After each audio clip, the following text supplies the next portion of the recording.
So, hi ulit guys. This is part 3. So, this is the part na malalaman nyo, yung reasons and mga pangyayari sa buhay ko. This is the reason why maybe I changed, maybe I grown, kung bakit din ako lumipat. And the things na naranasan ko talaga during grade 9, which is not really maganda talaga sa totoo lang. Hindi siya maganda. Hindi ko hinihiling na mangyari sa iba. And I really, really, really wish na sana, hindi na to maranasan ng iba. It's a big wish na sana hindi to maranasan ng iba. The things that I went through during that year, I wish all those bad things, I wish they don't happen to anybody else. Especially nasa katulad kong mahina ang loob, sa totoo lang. So, grade 9, this is the year na nagkaroon na ng pagbabago sa Pasay West. It was a big change, honestly. It was a big change. Kasi ito yung taon na pinagpilian na siya. So, kunyari, cream section, lahat ng honor students nandun sa dalawang section na yun. So, dalawang cream sections. And I was on the first cream section. It was nakaka-proud sa sarili yon, promise. Ang proud ako sa sarili ko nun. Nakalagay ako sa cream section.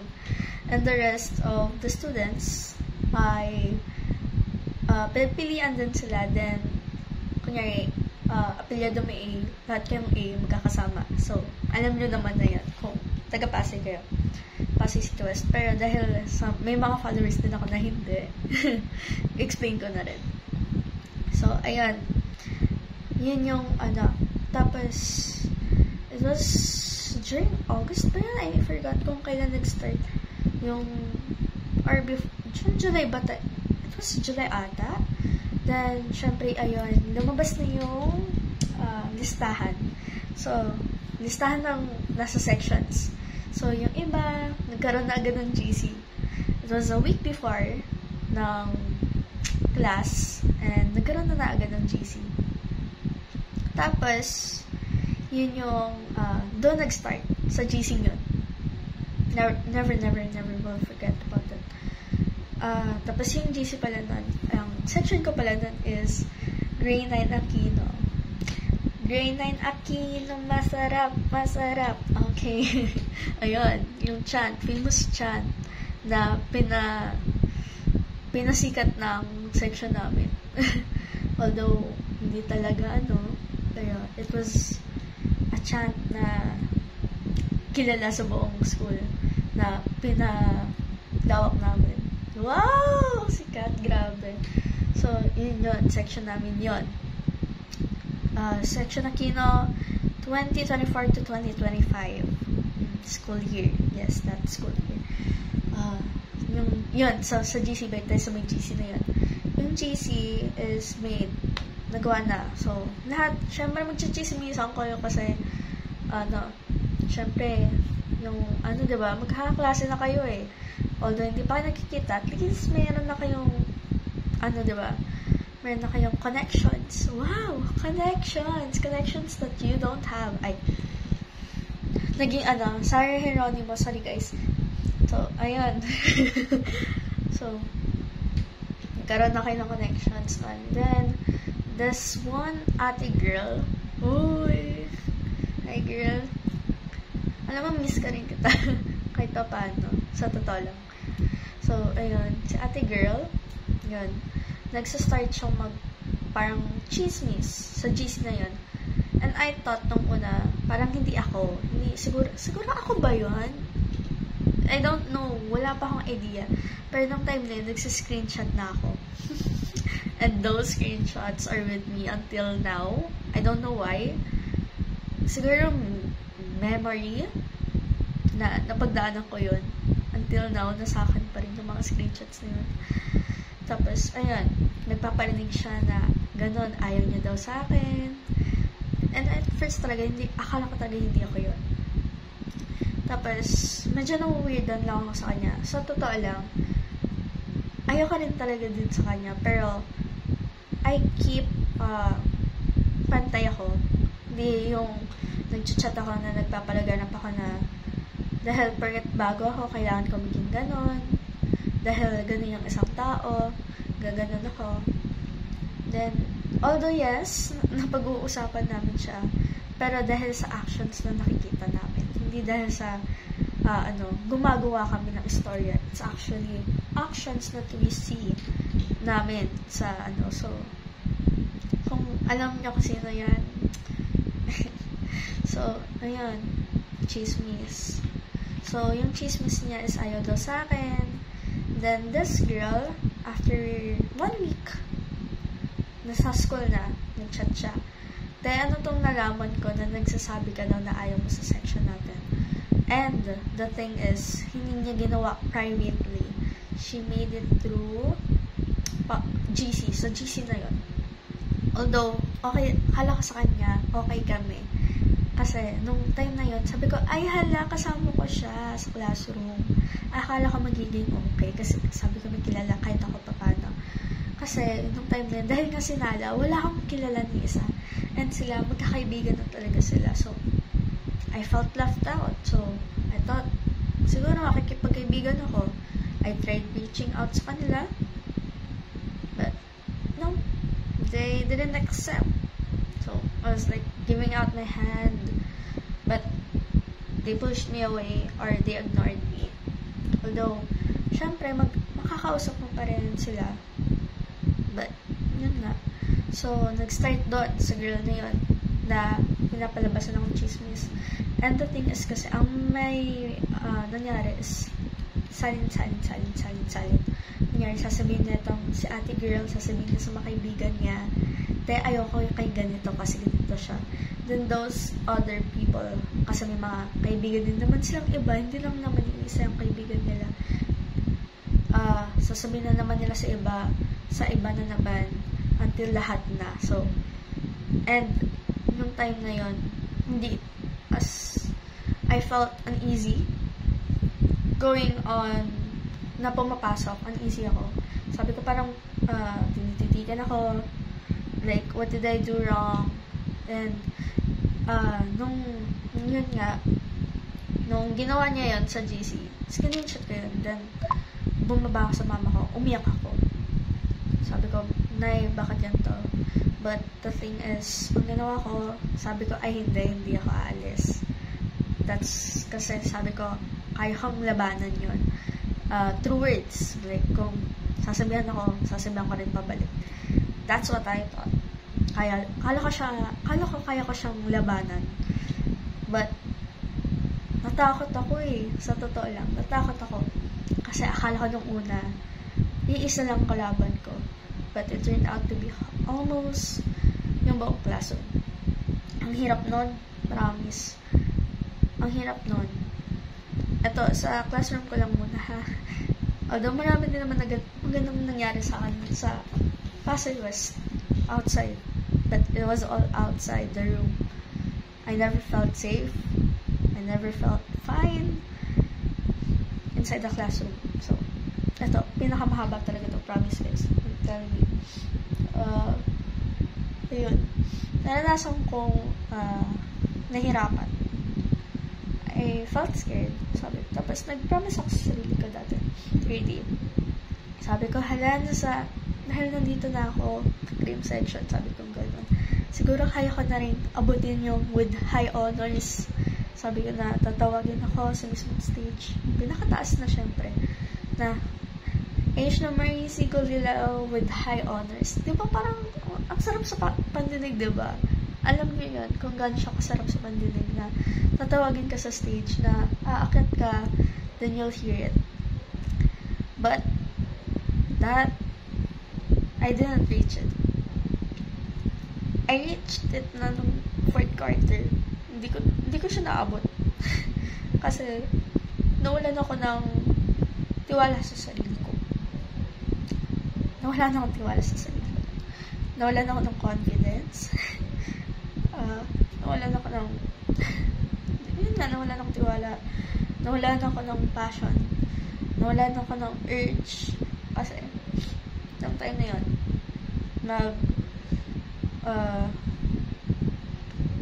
tawag dyan, pag mag-recite ka, natatakot ako. Kasi, what would they think? Like, tatayo ako, then they would look, ano na naman sa akin, kasi nagre-recite ako. Tapos, I was called Sip-Sip, Bida-Bida. Lahat tatawag na sa akin. Bida-Bida, Sip-Sip, Pilingera, Spy, ano pa ba? So, natawag na nila sa akin halos lahat ng names that I wish and I wasn't that. Ayun, no.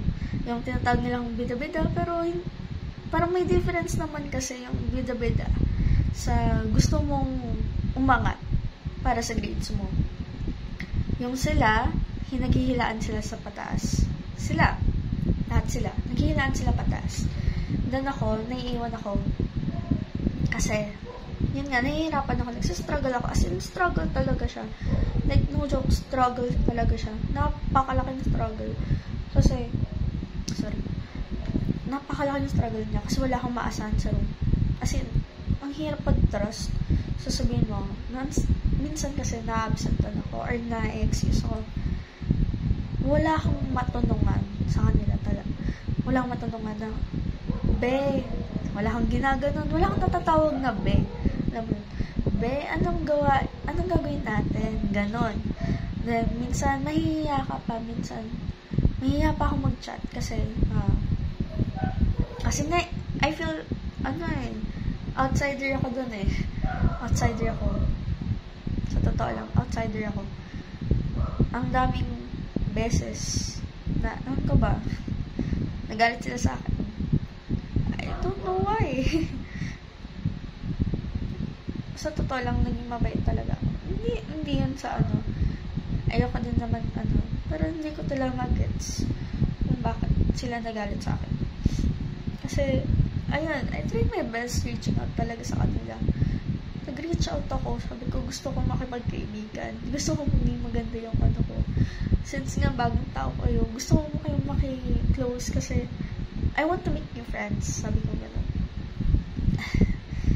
Pero yun, backfire pa siya sa akin actually. Tapos, issue na yung isang kaklase kong lalaki. Hindi ko ito malilimutan. Sabi niya sa akin, umalis ka ng upo mo. Sabi niya ganun sa akin, umalis ka ng upo mo, luluksahan kita. Yung parang that was actually considered bullying na din daw. Sabi nilang ganun. Tapos, sila, nagpa-post din pala sila, pero hindi ko nakikita. Parang iba lang. Through Facebook nila, nagpa-post about me. Hindi naman nag-name drop ata. Pero nagsasabi sila about me. Ganon. Galit sila sa akin.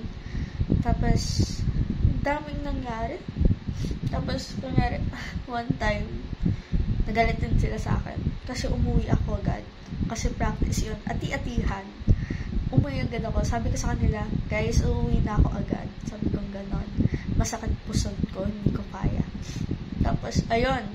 Tapos, nakita ko, nag-chat yung isang girl din na, what if kaya tanggalin ko to si sabi nilang ganun sa akin. Doon sa GC. And, may nag-send sa akin nun. Kasi, nandun siya sa GC niyan. And it was actually a close friend of mine. Sobrang close kami. Simula grade 8. Kilala mo kung sino ka. Sinan niya sa akin yun na, ayun nga doon sinabi. And I thought, paano ka naging ano ang ginawa kong mali? Kasi nagpaalam ako sa inyo. Nagsabi ako, aalis ako kasi hindi ko na kaya. Ang sakit talaga, sabi ko gano'n. Pero, ayun, pumasok ulit ako. Then, ayun. Tapos, also, this is also one time, sobrang lala na to. During ati-atihan din to, 4th quarter na. So, wala talaga siyang pinagbago. Walang pinagbago yung, tapos, ito muna pala, nakailang beses na akong magsumbong sa advisor namin. I miss you, Ma'am Lanuzo. Ilang beses ako nagsumbong. And every time na nangyayari yan, actually, every time na nagsusumbong ako, lalong nag-worsen. Kasi, nagsusumbong nga ako. And, parang, ang daming nangyari nun. Nung unang beses na nagsumbong ako, may mga parents na. And, believe me, I was shaking. I was literally shaking. Sobrang lala ng pangangatog ko. Kasi kinakabahan ako kasi may mga ibang magulang. And yung isang magulang, ang sama ng titig sa akin. Hindi ako makapagsalita ng matito. Kasi natatakot ako. Kasi naisip ko rin, pwede nila akong baliktarin. Kasi, pwede nila akong baliktarin kasi mas madami sila kaysa sa akin eh. Kaya nilang baliktarin yung storya, sabihin nila ako yung may mali, diba? Actually, it happened din talaga na sinabi nila nagpapa-victim ako. Pero, kasi, nakita ko yung mga screenshot eh. May mga convo sila eh. May mga nakita ko and hindi siya normal eh. Ito pa yung tawag nila sa akin by the way. BFF. BFF ng lahat. Sabi nilang ganon. But what they mean by that is pet peeve ng lahat. Hindi siya in a good way. It was called in a bad way. Natawag nila, uy, BFF. Alam mo, ever since yung time na yun, I didn't believe anyone calling me BFF. Parang, ang weird. Weirdan ako. Ang dami kong natamang trauma dito. Sobrang lala niya. Tapos, ito nga pala, nung third quarter, ati-atihan, natapilak ako. So, bali yung feet ko, gumanon. Tapos, sabi nila sa akin, umupo ako. Tapos, sabi sa akin, sumayaw ka ulit after, kasi nakakatayo ka naman eh. Sabi ko, oo, nakakatayo ko, kasi pinipilit ko. Kasi, in the same lane kasi na yun, habang nagpa-practice kami, kailangan kong tumayo talaga. Kasi nung time na yun, meron kami project sa TLE na gumawa kami ng ice cream. And hindi kasi buhat ko kasi lagi na yung grupo ko. Kasi, iniasa nila sa akin. So ako yung bumaba, ako yung gumawa. So, no choice akong bumaba para i-present yung pagkain namin. So, kailangan kong anuhin yung pa ako. Dinrag ko siya. Sabi ko, kailangan mong gumana ngayon. Kailangan mo ngayon muna, saglit lang. Papainga kita mamaya. Dadrag muna kita. But, ayun. Dinrag ko nga. Nahirapan din naman ako. Then, after nun, pinasayaw nila ulit ako. So, sumayaw ako. Then, lalong lumala yung pain. Then, nung time na yon, wala talagang tumulong sa akin isa.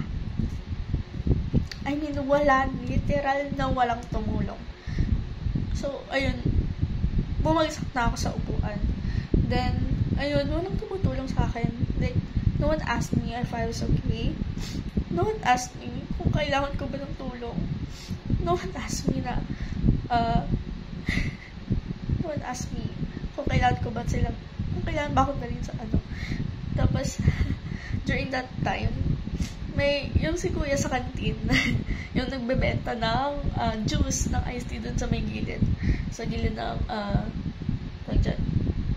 building 2. Si kuya, laka ng papasalamat ko sa'yo. Si kuya, minasahin niya yung pa ako. Sabi niya, tutulungan kita, tuyo ko dyan. Tapos, nung time na yun, habang minamasahin ni kuya, ayun, nahimatay pa ako nun. Tapos, si kuya din sumala sa akin nun. Tapos, yung iba, nung nakita nila, tapos, nakita nila yun. Tapos, sabi nilang manandi daw. Sabi ko, shucks. Parang, hindi ko gets. Like, pero, grabe yun, no? Natawag pa akong malandi kasi may tumulong lang sa akin. Nagmamagandang loob lang si kuya. Nagmagandang loob din sa inyo eh. Tapos, ayun, napilitan kasi, before yun, napilitan lang sumayaw ulit. Kasi sabi nila, ma'am, nag-i-inarte lang siya, ma'am. Sabi nilang ganun kay Ma'am Rioso. sakit noon. Kasi, kita naman nila actually. Tapos, nung tinanggal ko yung socks ko, nung pagka-uwi ko, namamaga talaga siya. As in, maga, nag-blue siya. Nag-blue. Yung accent ko. Nag-blue siya. As in, ang pangat ang tsura niya. Hindi ko lang napicturean kasi nahihirapan akong maglakad. Umiiyak ako. Kasi nga, yun walang pagbabago Sabi nila magbabago sila. And I didn't expect. Hindi na ako nag-expect na magbabago sila. Pero, akala ko kasi, baka mag-lesson man lang. But, girl, they didn't. As in, kung alam niyo lang, kung gaano ko nagpapasalamat every time talaga na nawawala ng pasok. Diyos ko, masarap nagpapasalamat ako. That was the side that my mom or dad didn't really expect na makikita nila sa akin. Kasi alam nila sa akin, I'm so eager na pumunta ng class. Like, sasabihin ko, sana may pasok. Sana may ganyan. Sana gusto kong pumasok. Ganun yung narinig nila sa akin. Pero nung grade 9, magpapasalamat talaga ako. Magpapasalamat ako na walang pasok. Hinihiling ko pa na walang pasok. That was, ganun siya kalala. Ganun siya kalala. Pinapasalamat ko na walang pasok. Ganun siya kalala. Tapos yung, nade-develop ko talaga yung, trauma. Sobra. I mean, and ang dami kong naging bad habits tong time na yun. Minsan, hindi ako natutulog. Kasi wala ka talagang tulog. Starting, uuwi ako, ang uwian namin 7, hindi ako matutulog. Kasi wala akong tulog. Tapos, maliligo, ganon. Tapos, papasok, walang kain. Ganon. Kung minsan, kumain, sobra naman. Grabing bad habit yun. Grabing taba ako nun. Tumaba ako nun. Dati, nasa 58 ako, 56, 57 ako. Tapos ngayon, 53 na lang ako, guys. O, diba? Pumayat ako. Lumit ako. Dumangkad na rin ako. Para sa mga sasabing pandak ako, guys, tumangkad na ako. So, yan. Ayoko lang talaga umiyak kasi ang dami ko ng luha talaga na nasayang. Kasi naalala ko every morning, pag wala na akong kasama sa bahay kasi papasok sila mama. Papasok sila, may iwan ako mag-isa kasi panghapon ako. Gigising ako, iiyak ako. Kasi total iyak all the way hanggang sa umabat yung gising ako 6. Tapos iiyak lang ako niyan 6 hanggang 10. Iyak lang ako, hihiga lang ako sa kama, iiyak. Hindi ako nakakagawa masyadong assignments ko. Hindi ako gumagawa. Minsan ginagawa ko na lang sa school para lang may maipasa. Ganon yung nangyari. So, ayun. Umiiyak ako. And I'm not proud to say this. Pero, nangyari kasi siya. Nagtry akong ginawa kong ganon. Alam ko maraming magagalit sa akin. Patawad po. Patawad po. Pero, yun, nagawa ko talaga siya. Pero, ngayon, may nagpa-realize din kasi sa akin na hindi siya tama. So, nagawa ko siya. Malinis na yun, guys. Promise. Pati legs ko, malinis na. The world is healing. Yun. Malinis na to. Promise. Malinis na ako. Hindi na ako So, yung na-develop ko, parang tawag dyan. Nag-develop ako ng trust issues. Yung nga ganon. So, wait. I have to cut kasi na yung storage. Cut ko muna. Then, expert ulit tayo.